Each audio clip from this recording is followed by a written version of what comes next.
साल लड़कियों में एसिड अटैक के तमाम मामले सामने आते रहते हैं। ऐसे ही एसिड अटैक सर्वाइवर को मुख्य धारा से जोड़ने के लिए आलोक दीक्षित और उनकी टीम द्वारा छाव फाउंडेशन के जरिए उन्हें मुख्य धारा से जोड़ने का काम किया जा रहा है। आलोक दीक्षित और उनकी टीम द्वारा सिरोज हैंगआउट कैफे की नींव रखी गई थी, जो आज उत्तर प्रदेश के 3 शहरों में चलाया जा रहा है। इन कैफे के जरिए एसिड अटैक सर्वाइवर को काम दिया जाता है ताकि वह मुख्य धारा से जुड़ सके। छाव फाउंडेशन के जरिए उन्हें कंप्यूटर शिक्षा, संगीत शिक्षा और सिलाई कढ़ाई जैसे अन्य कामों के बारे में भी जानकारी दी जाती है। 2014 में शुरुआत हुई थी सिरोज हैंगआउट कैफे की। 2014 में शुरुआत हुई थी सिरोज हैंगआउट कैफे की। आलोक दीक्षित बताते हैं कि लोग महिला सशक्तिकरण की बात तो करते हैं, लेकिन कोई सामने आना नहीं चाहता है। उन्होंने छाव फाउंडेशन की शुरुआत की ताकि एसिड अटैक सर्वाइवर को मुख्य धारा से जोड़ने का काम किया जा सके। शुरुआत में उन्होंने आगरा और लखनऊ में सिरोज हैंगआउट कैफे खोला और अब नोएडा में भी इसकी शुरुआत हो चुकी है। सर, सिरोज कैफे की शुरुआत की आपने, क्या मंशा रही इसके पीछे इसको शुरू करने के? इसके पहले हम लोग एसिड अटैक सर्वाइवर्स के साथ काम कर रहे थे और देश भर में एसिड अटैक सर्वाइवर्स के इश्यूज़ के लिए कैंपेन कर रहे थे। तो हमने देखा कि सरकारी स्तर पे काफ़ी चेंजेस आए, जैसे कोर्ट ने काफ़ी सारे अच्छे आदेश दिए, लेकिन जो सबसे मेजर समस्या है वो है कि समाज में उनको एक्सेप्ट ना करना, और सामाजिक तौर पे बहुत बड़े बदलाव की हमें ऐसा लगता था कि ज़रूरत पड़ेगी, क्योंकि जब सारे अधिकार मिल जाते हैं तो अंत में आप अपने घर पे ही आपको अधिकार नहीं मिलते हैं, आपको स्वतंत्रता नहीं है, आपको लोग स्वीकार नहीं कर रहे हैं, आपके लिए कोई, जैसे आप पढ़ने जाना चाह रहे हैं कोई सर्वाइवर, तो उनके लिए उस तरह की सुविधाएं नहीं हैं। नौकरियां करना चाह रहे हैं, अगर वो सक्षम भी हैं फिर भी उन्हें उनके चेहरों के आधार पे नौकरियां नहीं मिल रही हैं, काम नहीं मिल रहा है, उनकी शादियां नहीं हो रही हैं, समाज में रिहेबिलिटेशन नहीं हो पा रहा उनका। तो ये सारे इश्यूज़ ऐसे हैं जिनको ना तो हम सरकार से मांग के हासिल कर सकते हैं, ना कोर्ट से हासिल कर सकते हैं। इसके लिए ज़रूरत है बहुत ग्रास रूट काम करने की। तो सिरोज इसी तरह शुरू किया गया कि हम लोगों ने सोचा कि एक ग्रास रूट काम शुरू करें, हम समाज के बीच में जाएं, वो स्किल सामने दिखाएं और ये साबित करके दिखाएं कि जो हम हैं, मतलब या किसी भी, मतलब मैं हम का मतलब मैं बार बार कहता हूँ कि जो हम सभी हैं, हम अपने चेहरों से हमारी पहचान नहीं है, हमारी पहचान है हमारे अपने काम से। तो यही एक छोटा सा एक मतलब हमारा ध्येय था उस वक्त कि हमें साबित करना है कि हमारी पहचान हम किसी एक चीज़ से नहीं है। और जब आप कोई क्राइम करता है, जो क्रिमिनल है, उसके भी इरादों को डिफीट ऐसे ही किया जा सकता है, क्योंकि उसको लगता है कि आपकी ये पहचान है, हम आपसे छीन लेंगे, आपकी ये स्ट्रेंथ, आपके साथ ये कर देंगे तो आप चुप हो जाएंगे। स्पेशली महिलाओं के साथ उनको समझा जाता है कि उनका चेहरा ही उनकी, मतलब वो चेहरों से आगे उनको नहीं जान पाते वो लोग। तो ऐसे में हम लोगों ने सोचा कि क्यों ना एक ऐसा एक इनिशिएटिव शुरू किया जाए जिससे कि ये बात सामने निकल के आए। बात करें सर, कई दिन हो गए हैं और अब सिरोज कैफे के कितने कैफे हैं और कितनी महिलाएं हैं, युवतियां हैं जो आपके साथ काम कर रहे हैं? सिरोज हमारे पूरे ऑर्गेनाइजेशन का एक तरह का कॉन्सेप्ट है। सिरोज वैसी जगह है जहाँ पे ये उन लोगों के लिए जिनके पास कोई दूसरा जरिया नहीं होता है। बहुत बार महिलाएं अपने घरों पे भी उतना सुरक्षित नहीं होती हैं, घरों पे भी उनको वो स्पेस नहीं मिलता, ये उनके लिए है। उनको तो यहाँ बुला के हम लोग जॉब देते हैं, साथ साथ उनकी बहुत ट्रेनिंग कराई जाती है, तमाम तरह से उनको पढ़ाई करने के मौके मिलते हैं, तमाम जगह वो लोग रोज़गार के लिए ट्रेनिंग ले रही होती हैं। इसके अलावा भी बहुत सारा काम छाव फाउंडेशन कर रहा है, जैसे कि जितने भी सर्वाइवर हमारे संपर्क में आ रहे हैं हम उनका ट्रीटमेंट करा रहे हैं। और आपके माध्यम से भी कहना चाहेंगे कि अगर कोई सर्वाइवर आप इसको देख रहा है या कोई ऐसा व्यक्ति है जो जानता है किसी एसिड अटैक सर्वाइवर को, तो उनके इलाज के लिए सारी सुविधाएं मौजूद हैं अभी। तो उनके इलाज के लिए हम लोग कोशिश कर रहे हैं कि उनका इलाज हो जाए। तो लगभग अभी 150 लोग ऐसे हैं जो हमसे जुड़े हुए हैं जिनका इलाज हो रहा है, जिनके लिए कोई ट्रेनिंग प्रोग्राम वगैरह प्लान हो रहा है, या जिनके लिए तमाम तरह की जो गवर्नमेंट की स्कीम्स है जो उन तक नहीं पहुंच पा रही हैं वो पहुंचाई जा रही हैं। जैसे मैं आपको इसकी भी जानकारी दूं कि सरकार की तरफ से अभी 5 से 7 लाख रुपए तक का कंपनसेशन है, यानी कि मुआवजा है 5 से 7 लाख रुपए तक का। साथ साथ उनको हर जगह आरक्षण है, अगर वो पढ़ाई कर सकते हैं तो नौकरियों में आरक्षण है, कॉलेजेस में आरक्षण है। तो इसका लाभ लेना हो, कोई स्किल सीखनी हो, स्किल सीख के कहीं नौकरी करनी हो, कहीं कोई रोज़गार में कोई आपको रोक रहा हो, कहीं काम ना मिल पा रहा हो, उस सब कामों के लिए भी छाव फाउंडेशन मतलब प्रयास कर रहा है। सर, आमतौर पर लोग महिला सशक्तिकरण की बात करते हैं, बेटी बचाओ बेटी पढ़ाओ की बात करते हैं, अलग अलग तरह की महिलाओं के लिए मदद की बात करते हैं, लेकिन सिर्फ बातें होती हैं, सामने कोई नहीं आता है। आप ऐसी महिलाओं के लिए आगे आए हैं, कितनी संतुष्टि मिलती है, कितना अच्छा लगता है अपने आप को? देखिए, ये तो सवाल से परे है कि संतुष्टि तो बिल्कुल मिलती है, क्योंकि समाज में कहीं भी अगर कोई होप मिलती है तो मुझे लगता है कि वो हमें सिर्फ समाज को ही नहीं बल्कि जो उस काम को कर रहा है उसको संतुष्टि मिलती ही है। पर मैं इसमें एक छोटी बात जोड़ूंगा कि इसमें मेरा प्रयास सिर्फ इतना सा था कि इसको शुरुआत हमने किया था। बहुत छोटे विज़न के साथ हमने शुरुआत की थी। हमें एक मुद्दा दिखा, एक समस्या दिखी, उस पे काम करना शुरू किया, लेकिन चीज़ें अपने आप होती चली गईं, क्योंकि जो लोग इसके शिकार हैं, जो इसके विक्टिम हैं, उन्होंने खुद ये साबित किया कि वो विक्टिम से परे हैं। वो उन्होंने अपना विक्टिमहुड छोड़ के सर्वाइवर बने, उन्होंने फाइटर बने बल्कि, और उन्होंने वो चीज़ साबित की। तो मुझे लगता है कि ये काम उतना कठिन भी नहीं था। और मैं स्पेशली ये बात इसलिए ज़रूर कहता हूँ क्योंकि बहुत बार जो यंग लोग हैं ना, वो ये सोचते हैं कि अच्छा ये काम तो कोई और करता होगा, मतलब इस काम को करने के लिए तो बहुत ज़्यादा कोई हमें क्षमता चाहिए। मैं बार बार ये बात हमेशा दोहराता हूँ कि कोई भी काम ना आप छोटा सोच के ही करते हो, फिर वो बड़ा अपने आप ही होता है। आप बहुत बड़ा कुछ सोच के नहीं करते कभी भी। तो एक छोटे प्रयास हमने किए थे, लेकिन जब सारी टीम शामिल हो गई तो वो काम अपने आप होते चले गए हैं। और आज तो बल्कि मेरा जो रोल है उसमें बहुत छोटा सा रह गया है। इस पूरे अभियान को ये लड़कियां खुद से संभाल रही हैं, और मुझे लगता है कि पूरे समाज में जो जागरूकता है, जो पहचान बनाई है, वो उन्होंने अपनी दम पे बनाई है। Thank you. सिरोज हैंगआउट कैफे में उन तमाम लड़कियों को नौकरी दी जाती है जो एसिड अटैक के सर्वाइवर हैं। शुरुआत 5 लड़कियों से की गई थी और आज उनके साथ दर्जनों लड़कियां काम कर रही हैं और अच्छा खासा रोजगार भी कर रही हैं। रोजगार के अलावा अन्य चीजों की भी दी जाती है जानकारी। जहां सिरोज कैफे में काम कर एसिड अटैक सर्वाइवर अपने लिए पैसा कमा रही हैं, वहीं छाव फाउंडेशन द्वारा उन्हें कंप्यूटर शिक्षा, संगीत की शिक्षा और सिलाई कढ़ाई जैसे कोर्स भी कराए जाते हैं, ताकि उन एसिड अटैक सर्वाइवर को मुख्य धारा से जोड़ने के लिए कोई दिक्कत ना हो सके। यहाँ पर तमाम लड़कियों को अलग अलग कोर्स की पढ़ाई कराई जाती है। मुख्य धारा से जुड़कर खुश है तमाम एसिड अटैक सर्वाइवर।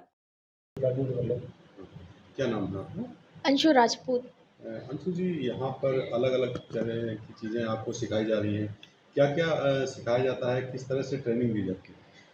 जी, हमें यहाँ पे कंप्यूटर की क्लास और इंग्लिश स्पोकन की क्लास और हैंडीक्राफ्ट्स की क्लास यहाँ पे दी जाती है, क्योंकि आप सभी लोग जानते हैं कि जब हमारे साथ ये हादसा हो जाता है तो कहीं ना कहीं हमारी एजुकेशन पे बहुत ज़्यादा प्रभाव पड़ता है, जिसके कारण हम लोग अपनी पढ़ाई कंटिन्यू नहीं कर पाते हैं। तो हम लोग सभी छाव फाउंडेशन के साथ काम करते हैं और यहाँ पे हम लोगों की जो एसिड सर्वाइवर्स हैं उनकी जो पढ़ाई छूट गई थी, तो वो यहाँ पे जो हमारे लिए ट्यूटर प्रोवाइड किया गया है और यहाँ पे हम लोग अपनी मतलब एजुकेशन पूरी करने की कोशिश कर रहे हैं।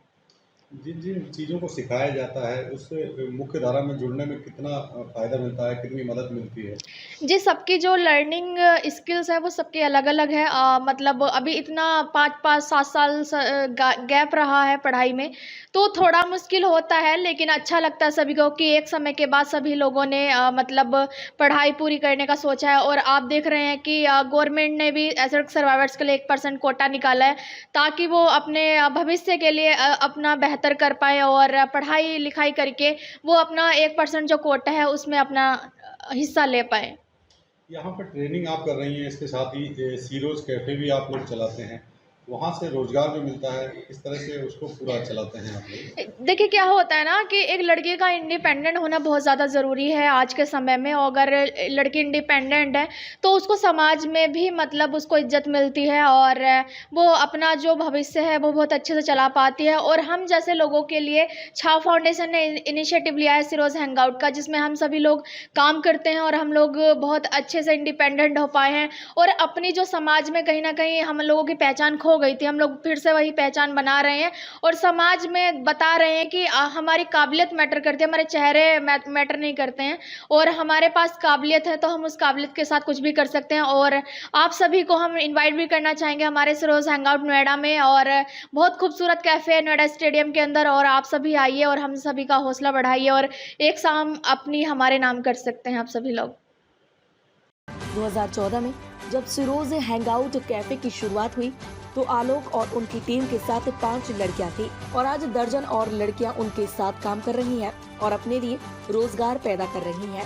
साथ ही अलग अलग कोर्स के माध्यम से नई नई जानकारियां भी वह ले रही हैं। एसिड अटैक सर्वाइवर से जब हमने बात की तो उन्होंने बताया कि जब उन पर एसिड अटैक हुआ तो वह कई सालों तक अकेले थी, लेकिन जब आलोक दीक्षित की टीम के साथ वह जुड़ी तो न सिर्फ उनका आत्मविश्वास लौटा बल्कि वह अपने लिए रोजगार भी ढूंढ पाई और अब उनके जरिए वह अपनी पढ़ाई को भी पूरा कर रही हैं। क्या नाम है आपका? मेरा नाम रूपा है। बेसिकली मैं यूपी मुजफ्फरनगर से बिलोंग करती हूँ। रूपा जी, यहाँ पर अलग अलग चीज़ों की ट्रेनिंग आपको दी जा रही है, क्या क्या चीज़ें सिखाई जाती हैं और कितना उसको सीखने के बाद आपको अच्छा लग रहा है? सर अभी बेसिकली आपने देखा होगा कि हम लोग कंप्यूटर की क्लास ले रहे हैं, क्योंकि मेरी पढ़ाई मैंने बहुत कम, मैं 8वीं में थी तब मेरे पर ये अटैक हुआ था, तो मेरी पढ़ाई बिल्कुल रुक गई थी। तो मुझे दोबारा मौका मिला है कुछ करने का, कुछ बनने का, तो मैं कंप्यूटर क्लास लेती हूँ और बेसिक इंग्लिश भी हम लोग सीख रहे हैं और साथ ही साथ अभी अंशु ने बताया हम लोग सिरोज में भी काम करते हैं। तो मतलब ये मौका हमें शायद छाव फाउंडेशन की वजह से मिला है, जो आज हम अपने आप को एक प्रेजेंट के तौर पे आपके सामने आप देख पा रहे हैं हमें। तो बहुत अच्छी बात है कि हम अपनी लाइफ में कुछ कर सकते हैं और आगे बढ़ सकते हैं और दोस्तों को भी सपोर्ट कर सकते हैं। आपने बताया कि सीरियल और कैफे में भी आप लोग काम कर रहे हैं जी। किस तरह से आप वहाँ पर काम करते हैं, क्योंकि जो लोग हैं धीरे धीरे आ रहे हैं, शुरुआत में कम थे ग्राहक, अब किस तरह से वो लोग बात करते हैं, कैसे आपको वहाँ पे? सर वैसे मैं बताऊं, मैंने ना 2013 से छाव फाउंडेशन के साथ जुड़ी हुई हूँ और मैंने सबसे पहला कैफ़े आगरा में ओपन हुआ था 2014 में, तब से मैं सिरोज में काम कर रही हूँ। तो मैंने ऐसे ऐसे भी दिन देखे हैं कि हमें एक साल लग गया था कैफ़े को रन करने में, गेस्ट नहीं आते थे, अगर कोई कपल्स भी आ गया तो वो उनके अजीब अजीब कमेंट होते थे कि मतलब इनका तो चेहरा जला हुआ है, इनके हाथ से हम खाना खाएंगे, हमारा पूरा दिन बर्बाद हो गया। लेकिन हमने 2013 से लेके आज 2023 चल रहा है, तो हमें बहुत समय लगा कि मतलब इस कैफ़े को खड़ा करने में, इसको रन करने में।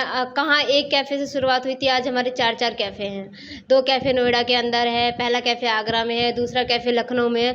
तो 5 सर्वाइवर से शुरुआत हुई थी और आज हम लोग 30-35 लड़कियाँ काम करते हैं। तो एक टीम, एक चैन की तरह हम लोग काम करते हैं और मतलब वो लड़कियां भी आज बाहर निकल के आ रही हैं जो पहले घर में रहती थी, फेस कवर करके रहती थी, बाहर निकलना नहीं चाहती थी। और साथ ही साथ जो गेस्ट आते हैं उनके भी कमेंट्स अच्छे हैं, बहुत अच्छे से सपोर्ट करते हैं, बहुत अच्छे से बात करते हैं। जब मैं हमारा जो नोएडा वाला कैफ़े जब ओपन हुआ था, वहाँ पे एक छोटा सा बच्चा है आता था, अभी भी आता है, वो इतना प्यार से मतलब हम लोगों से बात करता था, इतनी फ्लैंकिसी दे के जाता था। तो मतलब ये हमारी जो परवरिश है ना, इसमें भी बदलाव आ रहा है धीरे धीरे करके, जो हमारी सोच है वो बदल रही है। तो काफ़ी अच्छा लगता है सिरोज में काम करके, एक दूसरे का दर्द बांटते हैं, एक दूसरे के साथ खड़े रहते हैं, हर सुख दुख में एक दूसरे का साथ देते हैं। जिस तरह से आपने बताया कि लोगों की सोच बदल रही है, सरकार भी आप लोगों के लिए कई योजनाएं ला रही है, तो क्या मानती हैं कि कितना अच्छा बदलाव है? सर अच्छी बात है कि गवर्नमेंट भी सपोर्ट कर रही है, क्योंकि शायद गवर्नमेंट भी इस दौरान पे सपोर्ट कर रही है ना कि छाव फाउंडेशन ने एक कदम आगे बढ़ाया है। शायद आलोक भाई नहीं होते तो शायद ये गवर्नमेंट भी सपोर्ट नहीं कर रही होती और ऐसे हम सिरोज हैंगआउट में काम नहीं कर रहे होते, ना ही ऐसे बेसिकली इंग्लिश या कंप्यूटर की क्लास ले रहे होते। तो ये सबसे मेन मुद्दा हम जितनी भी सर्वाइवर आप देख रहे हैं ना, एक छाव फाउंडेशन की वजह से यहाँ तक आए हैं। 2013 से पहले मैं घर में रहती थी, 5 साल तक मैं घर में रही हूँ, फेस कवर करके रहती थी, मैंने बाहर की दुनिया नहीं देखी थी। लेकिन 2013 में मैं आलोक भाई से मिली तो उन्होंने मुझे बाहर की दुनिया दिखाई, बाहर के तौर तरीके सिखाए, क्योंकि बाहर निकलो, क्योंकि जब तक आप बाहर नहीं निकलोगे लोगों को कैसे पता चलेगा कि आपके साथ क्या हुआ है। हम तो मन में कुछ भी आपके प्रति कुछ भी बातें बना लेंगे कि सिलेंडर फट गया होगा, गैस से आग लग गई होगी, या खुद आग लगा ली होगी, खुद जल गई होगी। 100 तरीके के सवाल हमारे मन में आते हैं, लेकिन जब तक मैं नहीं बताऊंगी कि मेरे साथ क्या हुआ तो सामने वाला मुझे नहीं सपोर्ट करेगा। ये मैंने सीखा है। और मैं पहले बहुत चुपचाप सहमी सी रहती थी, फेस कवर करके रहती थी। आज आप देख रहे होंगे कि मैं फेस ओपन करके आपसे एकदम हिम्मत से बात कर रही हूँ। तो ये छाव फाउंडेशन की वजह से है। आज जो हम कंपनसेशन भी हम लोगों को मिल पाता है, एक जॉब हमें मिल पा रही है, गवर्नमेंट ने जो 1% कोटा निकाला है वो भी इतनी मेहनत करने के बाद तब जाके गवर्नमेंट हमें सपोर्ट कर रही है। ताज़ा खबरों से जुड़े रहने के लिए हमारे चैनल को सब्सक्राइब करें और बेल आइकन को दबाना ना भूलें, ताकि हर खबर की नोटिफिकेशन आपको मिलती रहे।